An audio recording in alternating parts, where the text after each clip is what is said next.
Let's go! तो सवाल ये उठता है कि आखिर हम नवरात्रि मनाते क्यों हैं?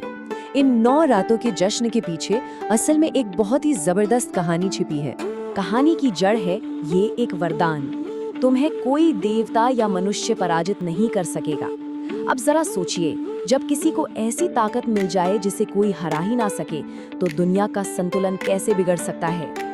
और यहीं से शुरू होता है कहानी का पहला हिस्सा, जहां हमारा सामना होता है एक ऐसे राक्षस से जिसे हराना लगभग नामुमकिन था।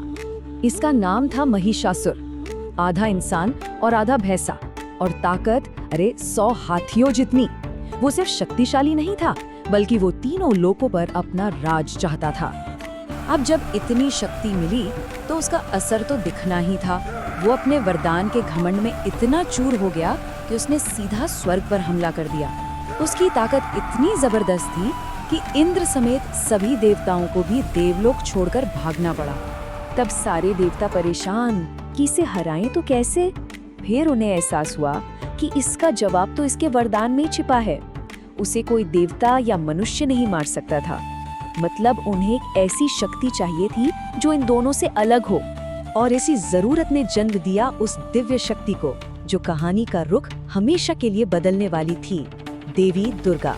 तो हुआ ये कि ब्रह्मा, विष्णु, महेश, सभी बड़े देवताओं ने अपनी सारी शक्तियां एक जगह इकट्ठा की, और उनकी ऊर्जा से एक जबरदस्त सुनहरी रोशनी निकली। और उसी रोशनी से जन्म हुआ 10 भुजाओं वाली एक परम तेजस्वी देवी का। अब देवी को शस्त्रों से सजाना था, तो हर देवता ने उन्हें अपना सबसे खास अस्त्र दिया। भगवान शिव ने अपना त्रिशूल दिया, भगवान विष्णु ने अपना सुदर्शन चक्र, इंद्र ने अपना वज्र।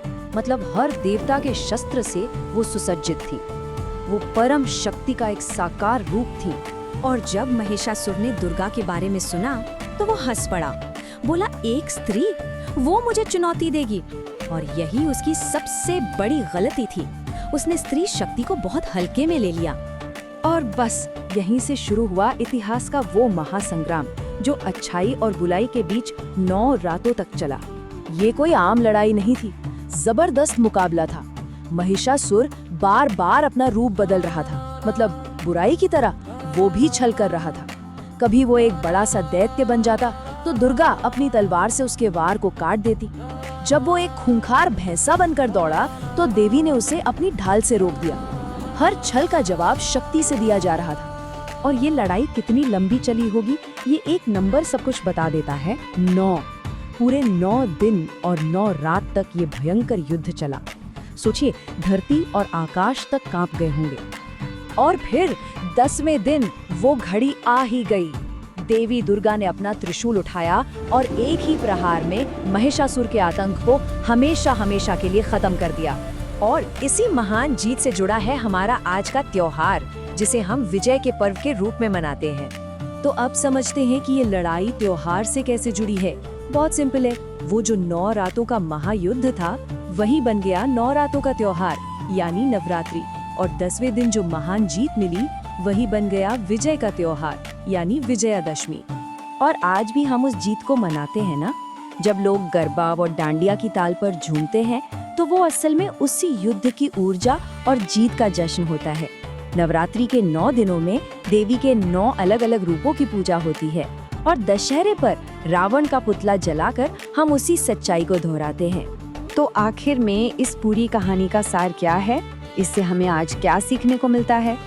सबसे बड़ी और सीधी सी सीख तो यही है कि बुराई चाहे कितनी भी ताकतवर क्यों न लगे, कितनी भी अजेय क्यों न दिखे, अंत में जीत हमेशा अच्छाई की ही होती है। ये एक ऐसी सच्चाई है जो हमें हमेशा हिम्मत देती है। तो अगली बार जब नवरात्रि का दिया जले या दशहरे का जश्न हो, तो एक पल के लिए जरूर सोचिएगा, ये रोशनी आज हमारे जीवन में क्या मायने रखती है। ये सिर्फ एक कथा नहीं है, ये साहस, धर्म और हर मुश्किल में सही के लिए खड़े होने की प्रेरणा है।